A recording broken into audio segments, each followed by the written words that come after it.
அல்லாஹ் அப்படித்தான் இயற்கையாகவே ஆண்களின் உதயத்தை, ஆண்களின் உள்ளத்தை அல்லாஹ் ஆக்கியிருக்கிறார். ஒரு பெண்ணை பார்த்தால் அந்த ஆணுடைய உள்ளத்திலே சூழ்ச்சி வலைகள் விரிவதற்கு தான் உள்ளம் இருக்கிறது. யார் ஈமானுடன் இருக்கிறார்களோ அவர்கள் கட்டுப்படுத்துவார்கள், ஈமான் இல்லாதவர்கள் தோற்று விடுவார்கள். அப்படித்தானே இவன் 1000 பொண்ணை பார்ப்பான், பிரச்சனையே இருக்காது. ஒரு பொண்ணு தெரியாதனமாக திரும்பி பார்த்திடக்கூடாது, அவ்வளவுதான். அவன் உள்ளத்துல பட்டாம்பூச்சி பறக்கும் பாருங்க, வானத்திலையும் மேலையும். ஈமான் இருந்தால் பறக்காது. பார்வைகளை கட்டுப்படுத்த வேண்டும் என்ற ஆசை இருந்தால் பறக்காது. உள்ளத்தில் அல்லாஹ்வின் அச்சம் இருந்தால் பறக்காது. கண்களால் பார்ப்பதை உபச்சாரம் என்று கருதுபவன் பார்க்க மாட்டான், பார்வைகளை தாழ்த்தி இருப்பான் அல்லாஹ்வுடைய கட்டளையை ஏற்று. அல்லாஹ் அப்படித்தான் நம்முடைய உள்ளங்களை ஆக்கி இருக்கிறான். மனிதனின் உள்ளத்திற்கு விரிக்கப்படுகிறது, ஆசை ஊட்டப்பட்ட பொருளாக மாற்றப்பட்டிருக்கிறது பெண்ணுடைய ஆசை, முதல் ஆசை.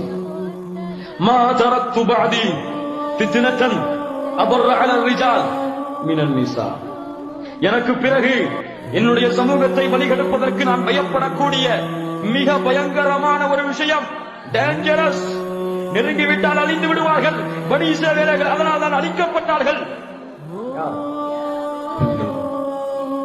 ஆணுடைய உள்ளம் அப்படித்தான், ஆணுடைய உள்ளம் அப்படித்தான் விரும்பும்.